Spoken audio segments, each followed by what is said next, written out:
Chimie at Home, épisode numéro 5, certainement le plus long de cette série consacrée au tracé et à l'utilisation des diagrammes potentiels pH. Nous allons tracer le diagramme potentiel pH du fer. Je vous rappelle qu'à l'épisode précédent, nous avons préparé ce petit tableau prévisionnel qui nous a conduit à déjà donc prévoir deux frontières verticales à pH égale 2, puis à pH égale 7,45.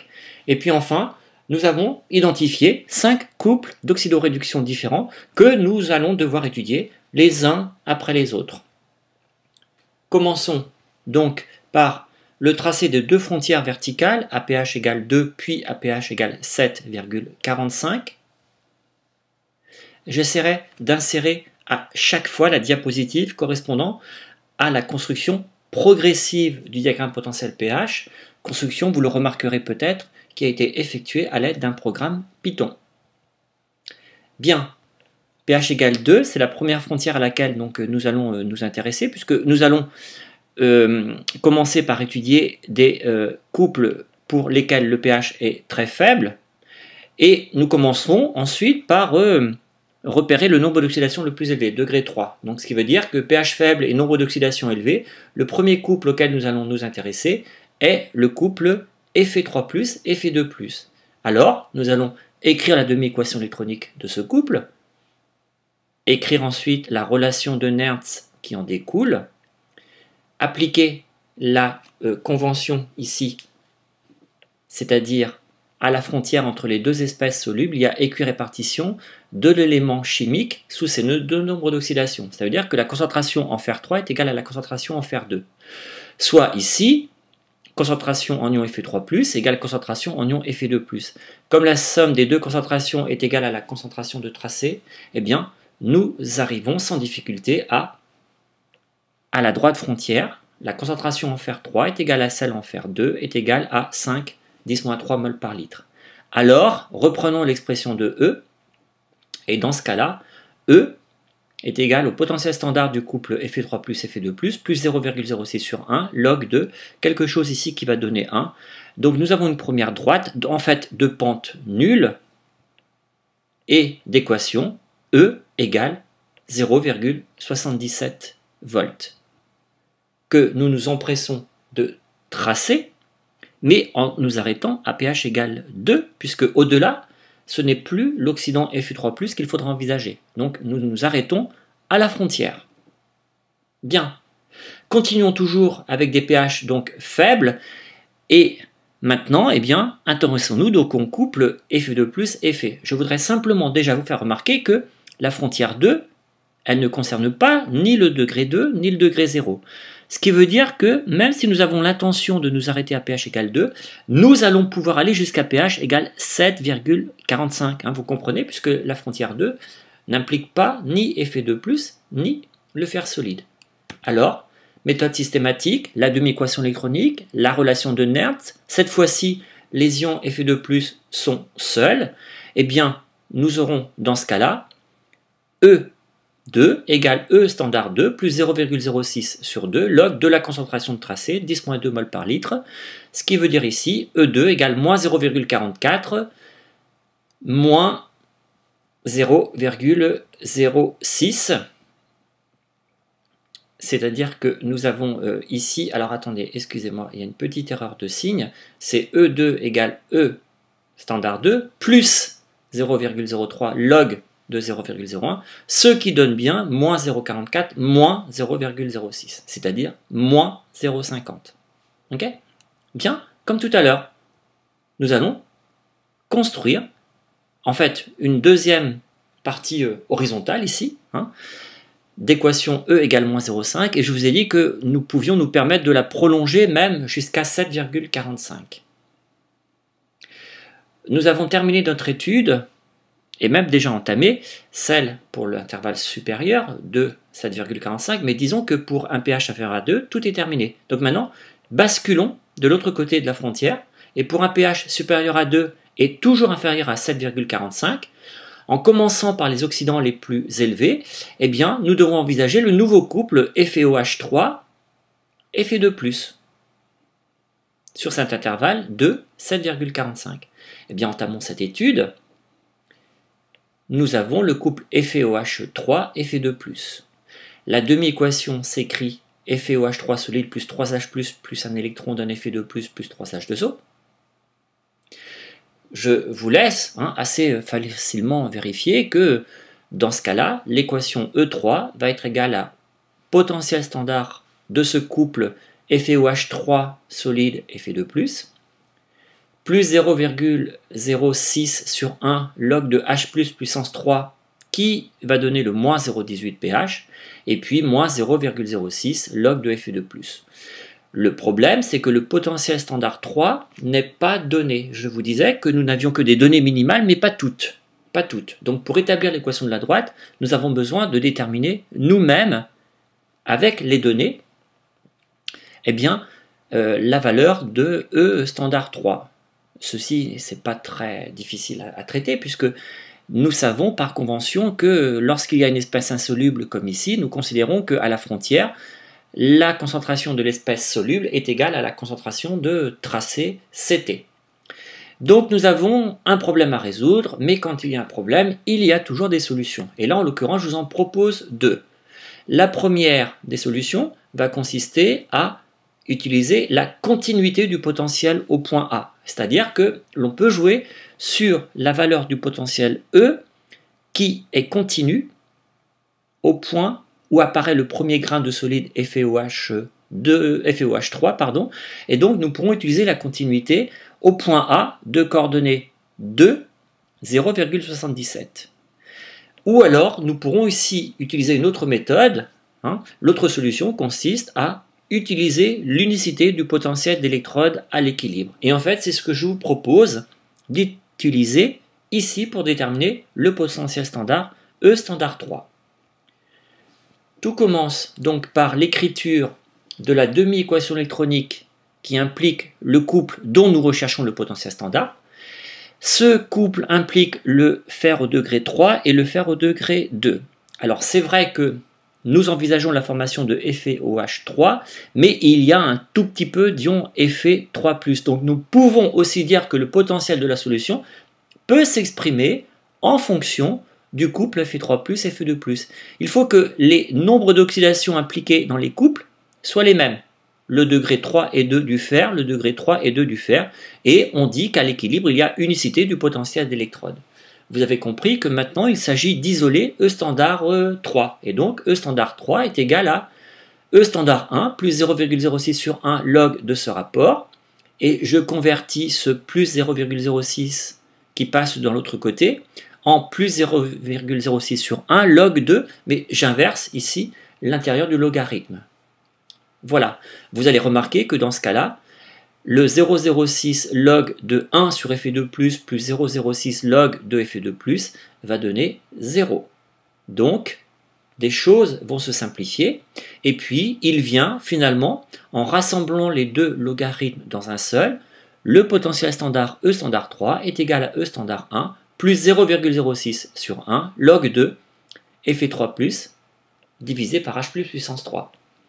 Alors, sommes-nous bien partis? Les potentiels standards ne dépendent que de la température. Donc, ceci, c'est une fonction de la température, égale à ceci qui est une fonction de la température, c'est parfait.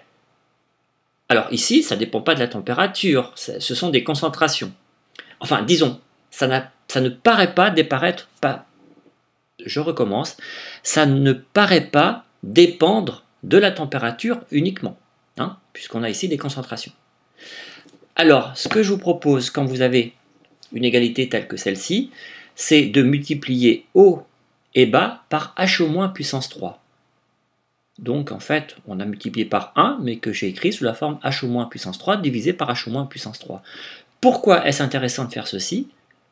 Parce que maintenant, il faut lire le numérateur dans sa globalité, j'allais dire. C'est-à-dire qu'il faut lire ce produit Fe3 plus h au moins puissance 3, divisé par h plus puissance 3 que multiplie h au moins puissance 3. Je le reprends ici, et vous remarquez que h plus puissance 3 que multiplie h au moins puissance 3, bien, ça n'est rien d'autre que le produit ionique de l'eau puissance 3. De la même façon, l'équilibre FeOH3 solide donne Fe3 plus 3H au moins est établi, donc ce produit Fe3 plus que multiplie h au moins puissance 3 est égal au produit de solubilité, en l'occurrence noté KS1. C'est une fonction de la température, c'est une fonction de la température. Nous sommes, à mon avis, très bien partis. Après, il faut manipuler, et donc je vous demanderai de toujours manipuler avec aisance logarithme de x et px. Je scinde le logarithme du rapport en deux logarithmes pour faire apparaître donc 0,06 log de ks1. Or, log de ks1, c'est moins pks1. Le 3, vous avez compris, je le sors, ce qui va me donner donc 3 fois 0,06. Et puis, il reste log de KE. Et log de KE, avec ce signe moins, eh bien, c'est plus PKE. Donc, finalement, nous sommes arrivés au résultat suivant. Le potentiel standard E standard 3 du nouveau couple étudié est égal au potentiel standard du couple Fe3+, Fe2+, moins 0,06 pKS1 plus 0,18 pKE. Ainsi, nous pouvons calculer ce potentiel standard. Si vous reprenez l'équation de notre droite, nous avions E standard 3 moins 0,18 pH moins 0,06 log de la concentration des ions Fe2+. Comme celle-ci vaut 10 moins 2, moins 0,06 fois logarithme de 10 moins 2, ça fait plus 0,12, qu'on va donc ici rajouter à E standard 3, et l'équation de la droite est donc complètement établie. E3 est égal à 1,13 moins 0,18 pH, puisque E standard 3, je n'ai pas donné sa valeur, vous pouvez la calculer, vaut 1,01 volts. Alors traçons cette droite, et vous allez remarquer qu'elle passe par le point A, et donc j'aurais pu effectivement utiliser la continuité, ça n'a pas été ce choix pour vous expliquer ce tracé. Donc voici la droite, enfin disons le segment de droite, puisque nous sommes limités, bornés par pH égale 2 et pH égale 7,45. L'équation de la droite est 1,13 moins 0,18 pH. Toujours entre pH égale 2 et pH égale 7,45, nous avons le couple Fe2+, ok pour la continuité effectivement, nous avons le couple Fe2+, Fe, mais tout à l'heure nous avons vu que nous pouvions prolonger depuis le début la droite jusqu'à 7,45. Donc considérons ceci comme étant acquis, et donc maintenant étudions le nouveau couple pour des pH supérieurs à 7,45, à savoir le couple FeOH3 solide et FeOH2. La démarche est systématique, nous écrivons la demi-équation électronique, et je vous propose à titre d'exercice eh bien, d'établir ce résultat. E4 égale E standard 4 moins 0,06 pH, ça se comprend. Vous avez ici un seul électron échangé et ici un seul proton. Quand vous allez écrire la relation de Nernst, vous allez avoir 0,06 sur 1 log de H+. Log de H+, c'est moins pH, d'où le moins 0,06 pH. Ici, il faut noter qu'il s'agit de E standard 1 du couple Fe3+, Fe2+. Pour déterminer ainsi le potentiel standard E standard 4, j'ai utilisé la même méthode que précédemment, à savoir l'unicité du potentiel d'électrode à l'équilibre. Je vous laisse à titre d'exercice essayer de retrouver cette expression et je vous propose d'utiliser là la deuxième méthode, à savoir la continuité. Donc la demi-équation électronique, je la repropose ici, nous sommes arrivés à cela. Et je vous propose d'utiliser la continuité du potentiel, cette fois-ci, au point B de pH égale 7,45, puisque nous sommes sur cette frontière, et en prenant E donné par le couple que nous venons d'étudier, FeOH3 solide et Fe2+. L'équation de la droite était donc celle-ci, je vous la rappelle, 1,13 moins 0,18 pH. Et donc par la continuité, nous disons que en pH égale 7,45, E3 égale E4. E3, je le calcule en 7,45, nous trouvons moins 0,211. Bien, eh bien, moins 0,211 par continuité est égal à E standard 4 moins 0,06 fois le pH en lequel a lieu la continuité, 7,45. Vous pouvez faire le calcul, le potentiel standard vaut 0,236 volts. E égale E standard 4 moins 0,06 pH vous donne donc cette équation.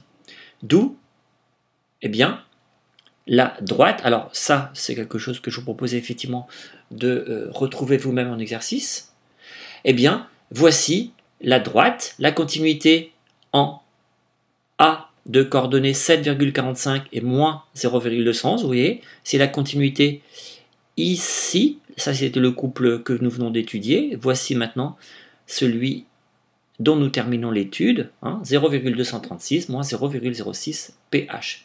Il ne reste plus, vous voyez, qu'un seul couple à étudier, le couple FeOH2 solide, fer solide pour un pH supérieur à 7,45. La demi-équation électronique, il y a autant de protons que d'électrons échangés. Dans le logarithme, les protons sont au numérateur. Donc nous allons avoir un plus 0,06 sur 2 log de H plus au carré. Vous voyez qu'en sortant le 2, il va rester 0,06 log de H plus, c'est-à-dire là aussi moins 0,06 pH. Et vous voyez que nous allons devoir tracer une droite qui est parallèle à celle que nous venons juste de tracer. Je vous laisse par la méthode de votre choix, soit la continuité, soit l'unicité du potentiel, établir l'équation de cette droite. Et l'équation de cette droite est E5 égale E standard 5 moins 0,06 pH. Le potentiel standard 5 vaut, voici son expression littérale, moins 0,053 volts.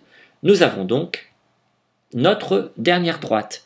Nous venons ainsi d'achever la construction du diagramme potentiel pH du fer. Le voici tracé sur une feuille de papier millimétrée. Maintenant, j'allais dire un petit peu épuré. Vous voyez que nous n'avons aucune raison de faire apparaître la frontière en pH égale 2 ici, ni celle en pH égale 7,45 dans cette partie supérieure, puisque ça n'impliquait pas le fer au degré 3 et le fer Fe3+, FeOH3, ni le fer 2 et le fer ici solide. Donc en fait, nous avons un tracé où nous effaçons tout ce qui a été tracé pendant l'étude, mais qui n'a plus de raison d'apparaître sur le diagramme, et vous avez le diagramme définitif. Et nous voyons donc apparaître les domaines tantôt de prédominance, en orange, ici, des ions fer 2, fer 3, et les domaines d'existence des trois solides, le fer et ses deux hydroxydes. Voici une allure qu'on rencontre dans les livres du diagramme potentiel pH du fer. La concentration de tracé est rapportée. Le tracé obtenu avec un petit programme Python nous donne ce diagramme potentiel pH définitif du fer. Ce diagramme il est utilisé et utilisable lorsqu'on y superpose le diagramme potentiel pH de l'eau. Donc je vous rappelle que le diagramme potentiel pH de l'eau, eh bien, nous a amené dans un épisode déjà lointain à tracer deux droites, celle relative au couple O2 gaz H2O et celle relative au couple H2O ou H+, H2. Le domaine de stabilité de l'eau est compris entre ces deux droites. Bien. Eh bien, nous voyons tout de suite que, par exemple, certaines espèces ont un domaine commun de stabilité avec celui de l'eau, mais pas toutes. Par exemple, le fer solide, eh bien voici son domaine d'existence. Le fer solide n'a aucune partie commune de son domaine d'existence avec le domaine de stabilité de l'eau. Conclusion, le fer solide n'est pas stable dans l'eau parce que leurs domaines respectifs sont disjoints. En particulier, lorsque le milieu est très acide, eh bien l'eau H2O sous sa forme acide, c'est-à-dire H+, va oxyder le fer et nous observerons la formation d'ions Fe2+, et un dégagement de dihydrogène. En milieu acide, le fer est oxydé par l'eau pour donner des ions fer2 et du dihydrogène gazeux. En milieu neutre ou basique, eh bien, le fer sera oxydé en ces hydroxydes FeOH2 et FeOH3, éventuellement même un petit peu plus tard, mais en tous les cas sous la forme FeOH2. Bien. Nous remarquons aussi que, par exemple, cette fois-ci, à propos des ions Fe2+, le domaine de prédominance des ions Fe2+, est celui-ci. En présence d'une eau qui serait riche en dioxygène, avec une pression donc ici de dioxygène égale à 1 bar pour tracer cette droite, nous remarquons que O2 et Fe2+, ont deux domaines disjoints, et que dans ces conditions, eh bien, les ions Fer2 en solution sont oxydés par le dioxygène. Les ions Fer2 sont oxydés soit pour donner des ions Fe3+, lorsque le milieu est très acide, ou les ions Fe2+, sont oxydés pour donner eh bien, FeOH3 si le milieu est moins acide ou basique. Deux équations bilan traduisent ceci. En milieu très acide, 4 fois Fe2+, plus 4H+, plus O2 gaz donne 4 fois Fe3+, plus 2H2O. Et puis, si le pH est plus grand que 2, 4 fois Fe2+, plus O2, plus 10H2O donne 4 fois FeOH3 solide, plus 8H+. En fait, les seules espèces qui sont stables dans l'eau parce qu'elles ont un domaine de stabilité commun avec celui de l'eau sont finalement, d'après ce diagramme potentiel pH, les ions Fer3 puisqu'ils ont ce domaine commun, les ions Fe2+, puisqu'ils ont toute cette partie commune, FeOH3 parce qu'il est stable dans cette partie commune avec le domaine de stabilité de l'eau, et puis FeOH2 est aussi stable dans l'eau. Donc en fait, quand nous superposons les diagrammes potentiels pH, il suffit qu'une espèce ait une partie de son domaine d'existence ou de prédominance qui soit commun avec celui de l'eau pour pouvoir dire que cette espèce est stable dans l'eau. Alors elle ne l'est pas tout le temps.